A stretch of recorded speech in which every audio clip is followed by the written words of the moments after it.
Assalamualaikum dan salam Malaysia Madani. Salam kemaman untuk kemaman. Kembali membicarakan 5 berita pilihan dalam Berita 5 at 5.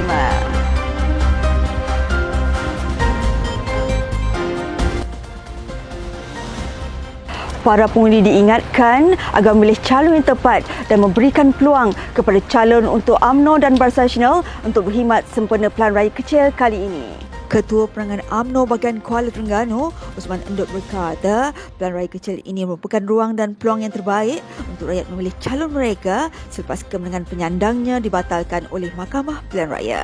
Beliau berkata, peluang patut diberikan kepada calon UMNO dan Barisan Nasional untuk menjadi wakil rakyat kerana semua pihak sedia maklum bahawa calon Perikatan Nasional yang lalu telah melakukan kesalahan. Menurut beliau, cabaran utama untuk menarik sokongan ialah bagaimana kepimpinan UMNO dan Barisan Nasional menerangkan kelebihan yang disediakan oleh kerajaan pusat kepada rakyat khususnya dalam menempuh musim terpujuk.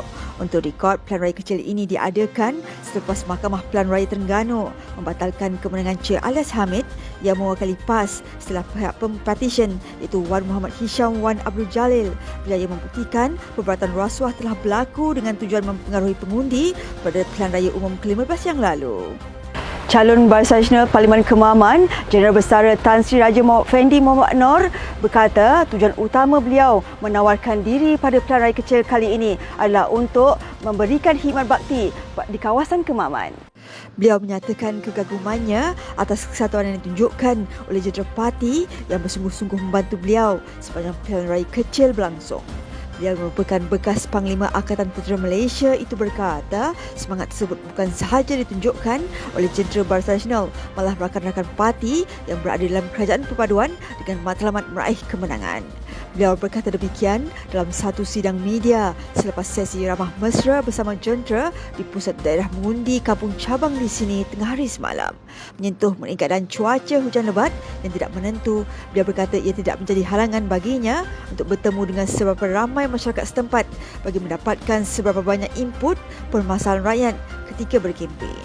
Calon Barisan Nasional, Jeneral Besar Tan Sri Raja Muhammad Effendi Mohamed Noor tetap meneruskan kempennya walaupun hujan lebat sejak subuh pagi tadi dan perkara tersebut tidak menghalang pun beliau berjumpa dengan seramai mungkin pengundi.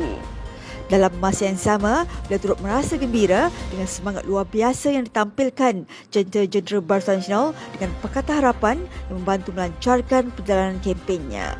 Memasuki hari kedua kempen, beliau juga bekas Panglima Angkatan Tentera itu berkata sambutan yang diterima daripada pengundi yang ditemui setakat ini begitu menggalakkan.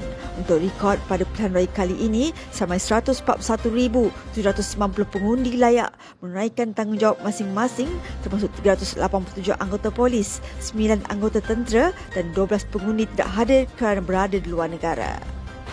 Majlis Himpunan Ulama dan Agamawan HUDA merupakan salah satu gerakan untuk mengembalikan semula kekuatan dan perjuangan di samping memperkasakan semula kedudukan UMNO.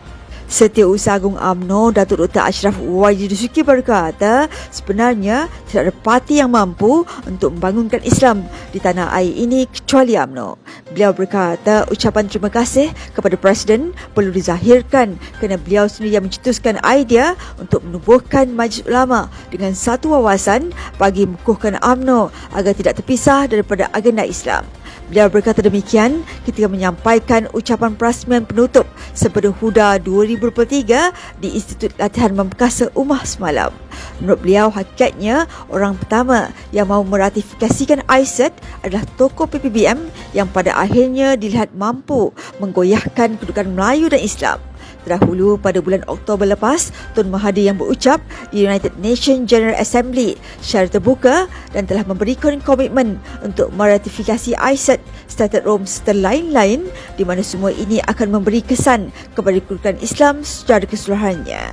Pengerusi Barisan Nasional Sabah Datuk Seri Bung Mokhtaradin berkata UMNO dan Barisan Nasional sudah bersedia menghadapi pilihan raya negeri pada bila-bila masa. Beliau berkata UMNO dan Barisan Nasional Negeri sentiasa dalam keadaan bersiap siaga di semua peringkat bagi menghadapi sebarang kemungkinan PRN ke-17 diadakan lebih awal dari tempoh yang telah ditetapkan. Beliau yang juga pengerusi Badan Pengangan UMNO Negeri Sabah berkata UMNO dan Barisan Nasional telah melakukan persiapan terbaik melibatkan koordinasi pada semua peringkat meliputi parti komponen Teras PN. Beliau berkata demikian kerana ditanya mengenai persediaan UMNO dan Barisan Nasional menghadapi PRN ke-17 sekiranya diadakan lebih awal dari tempoh yang sebenarnya.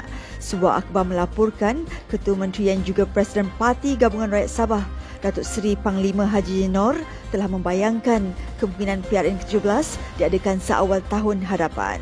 Menyentuh mengenai fokus UMNO dan Barisan Nasional untuk menghadapi PRN ke-17, beliau berkata isu-isu pembangunan, kebajikan dan kos sara hidup rakyat akan terus diperjuangkan dengan slogan Sabah Maju Jaya. Beliau pada masa yang sama tidak menolak untuk bekerjasama dengan parti-parti lain, namun turut mengulangi pendiriannya untuk bekerjasama dengan parti yang menghormati perjanjian yang dimeterai. Sekian sahaja daripada saya, Adibah Ahmad. Jangan lupa temu janji kita Isnin hingga Jumaat jam 5 petang. 5 berita pilihan, hanya di Berita 5@5. Assalamualaikum dan salam Malaysia Madani. Salam kemaman untuk kemaman.